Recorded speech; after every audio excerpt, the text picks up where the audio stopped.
નમસ્કાર, જય હિન્દ મિત્રો. Market weekly update episode number 68 માં આપ સૌનું સ્વાગત છે. દર વખતની જેમ આપણે શુક્રવારે તો નહીં પરંતુ ગુરુવારે આ વખતે લાઈવ હાજર થયા છે, કારણ કે આવતીકાલે 3 એપ્રિલે બજાર બંધ છે. તો આખા વીકમાં માર્કેટમાં શું ઘટના બની તેના પર આપણે ડિટેલમાં ચર્ચા કરીશું, અને આગળ આપણી ઇકોનોમી પર, આપણા બજાર પર શું અસર પડશે તેની પર આપણે ડિટેલમાં ચર્ચા કરીએ. તો મિત્રો, પેજ પર જો નવા આવ્યા હો તો અંત સુધી જોડાયેલા રહેજો અને અંતમાં તમારો જેન્યુઇન અભિપ્રાય આપજો. તો મિત્રો, 30 તારીખના દિવસે એટલે કે સોમવારના દિવસે નિફ્ટી 270 પોઈન્ટ નેગેટિવિટી સાથે ઓપન થયું. ત્યારબાદ આખા વીકમાં શોર્ટ વીક હતું, માત્ર 3 દિવસ ટ્રેડ થયા આખા વીકમાં. 31 તારીખે પણ બજાર બંધ હતું. તો 3 દિવસ જે પણ ટ્રેડ થયું મિત્રો, તેમાં બજાર ક્યાંય ગયું. હું એનું કારણ એના માટે કહું છું કે ગયા વીકનું જે ક્લોઝિંગ હતું મિત્રો, આપણું 22,819 હતું, અને આ વીકનું આપણું જે ક્લોઝિંગ છે 22,713 છે. તો આપણે 106 પોઈન્ટ નીચે છે. નિફ્ટી માટે 106 પોઈન્ટની મુવમેન્ટ હાલના દિવસોમાં કશું કહી ના શકાય, કારણ કે એક દિવસમાં આપણે 400 પોઈન્ટની મુવમેન્ટ છેલ્લા 1 થી 2 મહિના પર આપણે જોઈ રહ્યા છીએ. તો મિત્રો, આખા જે પણ 3 દિવસનું જે સેશન થયું તેમાં બજારમાં કોઈ ખાસ એવી ન્યૂઝ ના આવ્યા. તેને કારણે બજાર જે પણ હાલની સિચ્યુએશન ચાલે છે, વોરની સિચ્યુએશન, તેને જ રિએક્ટ કર્યું. તો સોમવારના દિવસે મેજર ઇમ્પેક્ટ એ બન્યું કે આપણો રૂપિયો 95.21 લેવલ પર લાઈફ ટાઈમ લો ટચ કર્યો. ઓપન થયું હતું 93ની આસપાસ. ત્યારબાદ એક સડન ફોલ આવ્યો અને 95.21નો લાઈફ ટાઈમ લો ટચ કર્યો. ત્યારબાદ આરબીઆઈની જે એક્શન લેવામાં આવી છે મિત્રો, આરબીઆઈએ 2 બહુ કડક પગલાં લીધા છે માર્કેટને સ્ટેબલ કરવા માટે, ખાસ કરીને રૂપિયાને સ્ટેબલ કરવા માટે. તો આરબીઆઈએ આ સપ્તાહમાં 2 ડિસિઝન લીધા. એક ડિસિઝન તો ઓલરેડી ગયા વીકમાં લઈ ચૂક્યા હતા, તેની પર આપણે ચર્ચા પણ કરી હતી. તો આ સપ્તાહે આરબીઆઈએ બેંકોને સ્પષ્ટ રીતે આદેશ આપ્યા છે, નોન ડેરિવેલેબલ ફોરવર્ડ જે છે તે આપવાનું બંધ કર્યું છે. હવે આ વસ્તુ શું છે તેના પર ચર્ચા કરીએ. એનો મતલબ એ છે કે આ એક કરન્સી ટ્રેડ સેટલમેન્ટ હોય છે, જેનું કોઈ ફિઝિકલ ટ્રાન્ઝેક્શન થતું નથી, પરંતુ તેનું જે સેટલમેન્ટ હોય છે તે ડોલર ટર્મ્સમાં થતું હોય છે. હવે ડોલર ટર્મ્સમાં થાય એટલે આપણા રૂપિયા પર તેની નેગેટિવ ઇમ્પેક્ટ આવતી હોય છે. તો આ એક સ્પેક્યુલેટિવ ટ્રેડ ગણી શકાય. મોટા ભાગે જે ફાઇનાન્શિયલ રિલેટેડ જે પણ કંપની હોય છે તે આવા ઇન્સ્ટ્રુમેન્ટમાં ડીલ કરતી હોય છે, હેજિંગ અને આર્બિટ્રાજના ઓપ્શન તરીકે. તો હાલમાં આરબીઆઈનો જે ઉદ્દેશ છે એ એવો છે કે જે પણ ટ્રાન્ઝેક્શન થાય એ રિયલ ટ્રેડિંગ દ્વારા જ થાય, અને ઓનલાઈન જે પણ સેટલમેન્ટ થતા હોય છે તે બંધ થાય. એટલે સેટલમેન્ટ ભલે ઓનલાઈન થાય, પરંતુ રિયલ ટ્રેડિંગ થવું જોઈએ, અને સટ્ટાખોરી જે છે તે બંધ થાય, તેવો આરબીઆઈનો ફોકસ છે. બીજું આગળ વાત કરીએ મિત્રો, તો આરબીઆઈ તરફથી બીજી પણ એક માહિતી આપવામાં આવી છે. એનઓપીની જે લિમિટ છે, એટલે કે નેટ ઓપન પોઝિશન જે બેંકો રાખતી હોય છે ડોલરની સામે, તે ઘટાડવાનો આરબીઆઈએ બેંકોને આદેશ આપ્યો છે, અને 10 એપ્રિલ સુધીનો સમય છે. તો 10 એપ્રિલ સુધીમાં તેમની પાસે જે પણ એક્સેસ ડોલર હશે તે તેમણે સેલ કરવા પડશે, અને જે પણ ઓવરનાઇટ પોઝિશન હશે એ $100 મિલિયન વધુ નહીં રાખી શકે. એટલે કે રૂપી ટર્મ્સમાં આપણે જોઈએ તો 900 થી 800 કરોડથી વધુ કોઈ પણ બેંક પોતાની પાસે તેનાથી વધુ ડોલર નહીં રાખી શકે. હવે આ જે ડિસિઝન જે લીધું છે મિત્રો, તેને કારણે બજારમાં આજના દિવસમાં આપણે સિંગલ ડેમાં રૂપિયાની એક શાર્પ રિકવરી જોઈ, અને રૂપિયો ઓલમોસ્ટ ₹2 પોઝિટિવ થયો, અને 92.85નું લેવલ આજે ટચ કરી અને 93.10 પર ક્લોઝિંગ આપ્યું. તો હાલ પૂરતું આપણે જોયું છે કે રૂપિયામાં રિકવરી આવી છે, પરંતુ આગળ જતાં આપણે જોવું પડે કે જો આ વોરની સિચ્યુએશન ઓર કન્ટિન્યુ થાય તો આપણી ઇકોનોમી પર તેની ગંભીર અસરો પડશે. આ મેં ગયા વીક પણ કહ્યું હતું, તેના આગલા વીકમાં પણ કહ્યું હતું.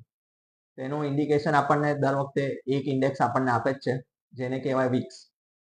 વિક્સ જે પણ મિત્રો ટેક કરતા હશે તેમને ખબર છે કે હાલમાં પેનિકની સિચ્યુએશન શરૂ જ છે.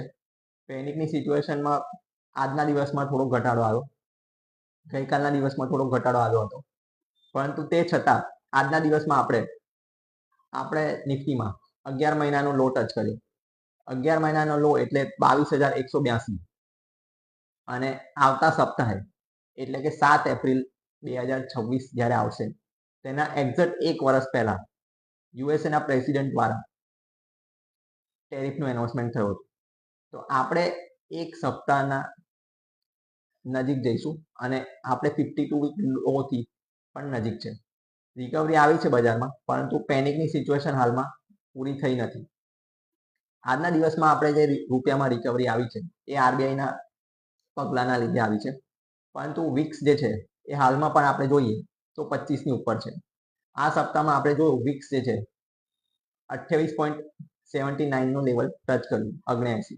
એટલે કે પેનિકની સિચ્યુએશન હાલમાં બજારમાં છે જ, કારણ કે યુએસએ અને ઈરાન તરફથી રોજે રોજ નવા સ્ટેટમેન્ટ હાલમાં ચાલુ જ છે. તો આ સિચ્યુએશનને લઈને હવે તમારે તમારો પોર્ટફોલિયો કેવી રીતે ટ્રેક કરવો કે આગળ તમારે હવે શું કરવું. તો મિત્રો માર્કેટ જે છે એ ફોરવર્ડ અર્નિંગ પર ચાલતું હોય છે. માર્કેટ જે પણ રિએક્શન આપે છે એ આગામી જે ઘટનાઓ પર જે નંબર અસર પડવાની છે તેના પર માર્કેટ રિએક્શન આપતું હોય છે. આગામી 9 એપ્રિલથી ભારતીય ઇકોનોમીમાં જે પણ કંપનીઓ છે તેમના રિઝલ્ટ સિઝનની શરૂઆત થશે. તો એ રિઝલ્ટ સિઝન પર આપણે રોજે રોજ આપણે પેજ પર માહિતી શેર કરીશું. તો હાલમાં જે ઘટના ચાલી છે મિત્રો, તેની અસર આપણી ઇકોનોમી પર 100% પડવાની જ છે. અને જ્યાં સુધી બ્રેન્ટ ક્રૂડ 90ની આસપાસ નહીં આવે ત્યાં સુધી ભારતીય ઇકોનોમી પર પેન રહેશે. અને રૂપિયો હાલમાં સ્ટેબલ થયો છે, પરંતુ આગળ જતા જો આને આ સિચ્યુએશન રહી, આજના દિવસમાં આપણે બ્રેન્ટ ક્રૂડને ફરી $108 પર ટચ થતા જોયું. સપ્તાહની શરૂઆતમાં આપણે ઓલરેડી જોઈ ચૂક્યા હતા કે $100 પાર કરી ગયા હતું. ત્યારબાદ સતત નેગેટિવ સ્ટેટમેન્ટના લીધે એ ઉપરી તરફ જ રહ્યું છે.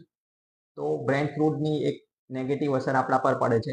રૂપિયો આપણો નબળો હોય તેની અસર આપણા પર પડે છે, કારણ કે આપણે નેટ ક્રૂડ ઇમ્પોર્ટ કરવાવાળા દેશ છે. તો ક્રૂડનો ભાવ જ્યારે જ્યારે પણ ઉપર હોય છે તો આપણી ઇકોનોમી પર તેની અસર પડતી હોય છે. તો તેને હવે બજાર જોડે કઈ રીતે આપણે કોરિલેટ કરવાનું. તો બજાર માટે એક વસ્તુ તમને કહી દઉં મિત્રો, કે સારા ભાવ અને સારા સમાચાર બંને કોઈ દિવસ એક સાથે ન આવે મિત્રો. તો હાલની જે સિચ્યુએશન છે એમાં હવે એવું સમય બની ગયો છે કે તમારે થોડુંક તમારું જે પણ એલોકેશન છે એ હવે શરૂ કરી દેવું જોઈએ. એક્ઝેક્ટ બોટમ તો કોઈ પકડી નહીં શકે મિત્રો, પરંતુ હાલમાં આપણે જોઈએ તો આપણે ઓલ ટાઈમ હાઈથી નિફ્ટી 13 થી 14% આસપાસ બ્રેક થયું છે. તો નિફ્ટી હાલમાં 13 થી 14% છે, પરંતુ મોટા ભાગના જે શેરો છે, નિફ્ટીના પણ અમુક શેરો જે મોટા કંપનીના છે એ પણ 52 વીક લો પર ચાલી રહ્યા છે, જેમ કે એચડીએફસી બેંક. તો સારા શેરો પણ અમુક મોટા સસ્તા ભાવે મળી રહ્યા છે. તો હાલમાં તમારે અમુક સ્ટોક ફિલ્ટર કરીને તમારા પોર્ટફોલિયોમાં એડ કરવાના શરૂઆત કરવી જોઈએ. હું એવું નથી કહેતો કે તમામ પૈસા તમારે એક સાથે ડિપ્લોય કરી દેવા જોઈએ, કારણ કે ભારતની ઇકોનોમીની વાત કરો મિત્રો, તો 2008નો ક્રાઇસિસ જે હતો, લેમન બ્રધર્સનો જે ક્રાઇસિસ યુએસએમાં શરૂ થયો હતો, તે સમયે આપણી પાસે કશું જ નહોતું. એ સમય પણ આપણે સર્વાઈવ કરી ગયા.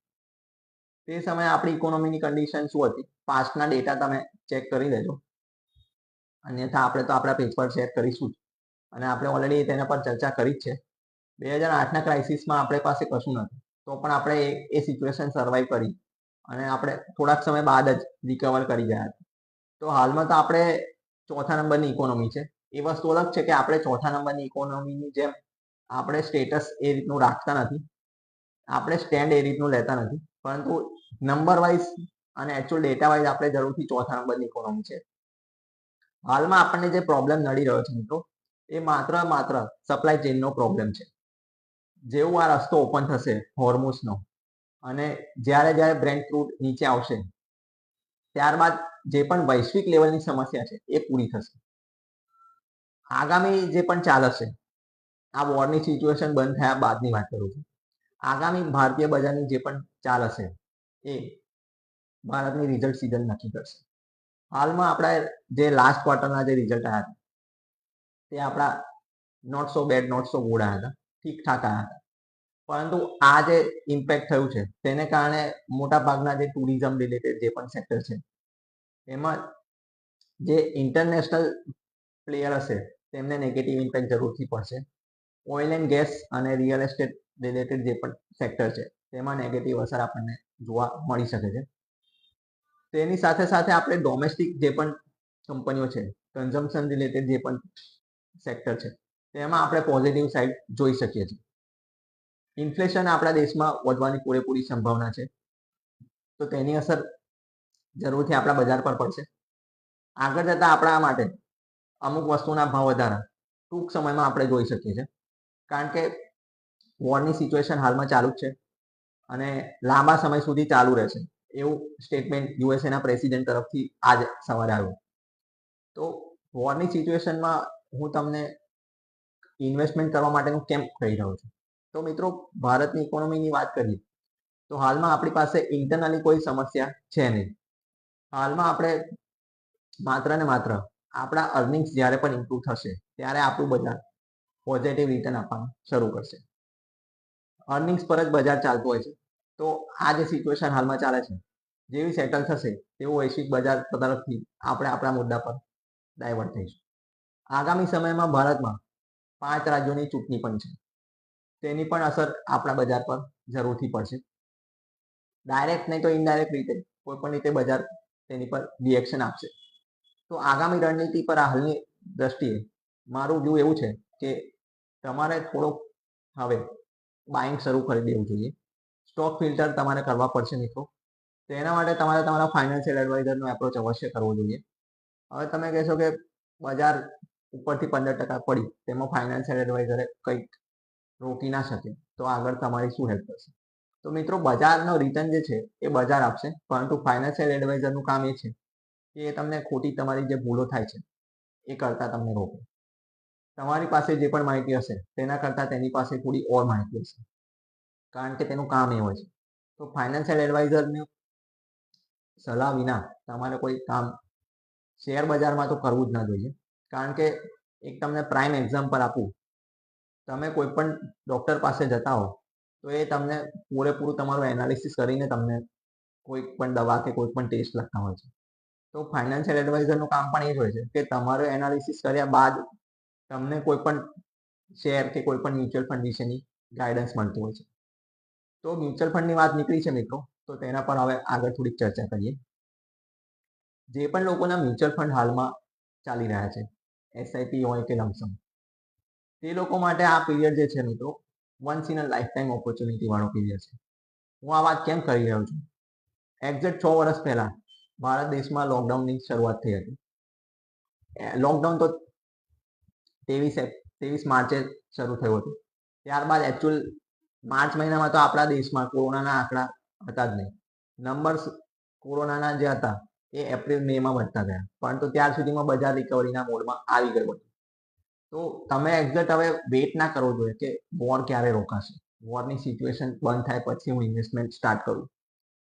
હાલમાં તમારે થોડુંક તમારે જે પણ પોર્ટફોલિયો છે તમારા મ્યુચ્યુઅલ ફંડનું, તેમાં તમારે થોડુંક એલોકેશન કરવું જોઈએ.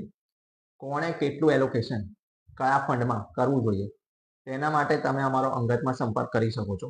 અમે તમને માહિતી આપીશું કે તમારે કયા સેક્ટરમાં, કયા ફંડમાં અને કઈ થીમમાં તમારે ઇન્વેસ્ટમેન્ટ કરવું જોઈએ. હાલમાં તમારી પાસે જે પણ ફંડ હોય તે 3 વર્ષથી ઓછું હોય તો તમારે શેર બજાર તરફ જોવું પણ ના જોઈએ. હું આ ડાયરેક્ટ શેરવાળાને પણ કહી રહ્યો છું અને મ્યુચ્યુઅલ ફંડ ઇન્વેસ્ટમેન્ટવાળા માટે પણ કહી રહ્યો છું. કારણ કે શેર બજાર જે છે મિત્રો એ એક બિઝનેસ છે. આ કોઈ મની મેકિંગ મશીન નથી કે આ પ્રિન્ટિંગ પ્રેસ નથી કે નોટો છાપી જાય. આના માટે તમારે થોડા સિરિયસ થવું પડશે. તો સિરિયસનેસ તમને તમારા ફાઇનાન્શિયલ એડવાઇઝર આપશે. તો હાલમાં હું જે પણ વાત કરું છું મિત્રો, તમારે થોડુંક સિરિયસ થવું પડશે અને એક્ઝેક્ટ બોટમ કોઈ નહીં પકડી શકે. તમારે થોડુંક એગ્રેસિવ જઈ અને ઇન્વેસ્ટમેન્ટ હવે થોડુંક શરૂ કરી દેવું જોઈએ, કારણ કે હવે એકના એક ન્યૂઝ પર બજાર વારંવાર કેટલું પડશે. આપણે અહીંથી બની શકે કે 52 વીક લો ટચ કરી લઈએ, અહીંથી બની શકે કે આપણે અહીંયાથી 1000 પોઈન્ટ ઓર નિફ્ટી છે, આજે આપણે 22,700 પર છે, બની શકે આપણે 21,500 પર જઈએ. તો તેના માટે તમારી પાસે પેશન્સ હોવું જોઈએ. એ પેશન્સ માટે મેં તમને કહું છું કે તમારી પાસે કમસે કમ 3 વર્ષનું હોરાઇઝન હોવું જોઈએ. અને જેને એગ્રેસિવ જવું હોય, જેને સ્મોલ કેપ મ્યુચ્યુઅલ ફંડમાં જવું હોય, જેને સ્મોલ કેપ કંપનીઓમાં ઇન્વેસ્ટમેન્ટ કરવા હોય, તેમના માટે તો 5 વર્ષનું ઓછું હોરાઇઝન હોય તો તેમને ઇન્વેસ્ટમેન્ટ ન કરવું જોઈએ. હાલમાં ટૂંક સમયમાં તમારા માટે આ એક ઓપોર્ચ્યુનિટી આવી છે, તમે થોડુંક ઇન્વેસ્ટમેન્ટ શરૂ કરી શકો છો. તેના કારણે તમારા જે પણ લોંગ ટર્મ વેલ્થ ક્રિએશનના જે પ્લાન છે એ તમારા એચીવ જલ્દી થાય. તો આ તો થઈ સિચ્યુએશન પર ઇન્વેસ્ટમેન્ટ રિગાર્ડિંગ વાત. હવે માર્કેટમાં આ વીકમાં બહુ ખાસ કોઈ મુદ્દા મને ચર્ચા કરવા માટે મળ્યા નથી મિત્રો. જે પણ 2 મુદ્દા છે તેની પર હું તમને માહિતી આપું. તો આપણા ડિફેન્સ મિનિસ્ટર રાજનાથસિંહે એક પ્રેસ કોન્ફરન્સમાં એક સ્ટેટમેન્ટ આપ્યું છે. આપણે જે ડિફેન્સનું જે એક્સપોર્ટ છે એ એના ઐતિહાસિક લેવલ પર પહોંચી ગયો છે, અને આપણું ડિફેન્સનું જે એક્સપોર્ટ છે એ 38,434 કરોડને પાર કરી ગયું છે. તો આ જે ડિફેન્સનું જે એક્સપોર્ટ થયું છે મિત્રો, તેમાં ગયા વર્ષ કરતાં 62% વધારો થયો છે. તો આ એક બહુ પોઝિટિવ વાત કહેવાય ભારત જેવી ઇકોનોમી માટે. એક ટાઈમે આપણે પૂરેપૂરા ડિફેન્સ માટે બીજા દેશો પર નિર્ભર રહેતા હતા. હવે આપણે ડિફેન્સ માટે એક્સપોર્ટ કરવાનું શરૂ કર્યું છે, અને એનું આપણે ઓલરેડી રિઝલ્ટ આપણે ઓપરેશન સિંદૂરમાં જોઈ ચૂક્યા છે કે આપણી ડિફેન્સની શું કેપેસિટી છે અને આપણી એની શું લેવલ છે. તો જે પણ મિત્રોને ડિફેન્સમાં ઇન્વેસ્ટ કરવું હોય, ડિફેન્સ સેક્ટરમાં, તો તેઓ પણ આ એક થીમને કન્સિડર કરી શકે છે. ડિફેન્સ માટેના મ્યુચ્યુઅલ ફંડ પણ બજારમાં અવેલેબલ છે.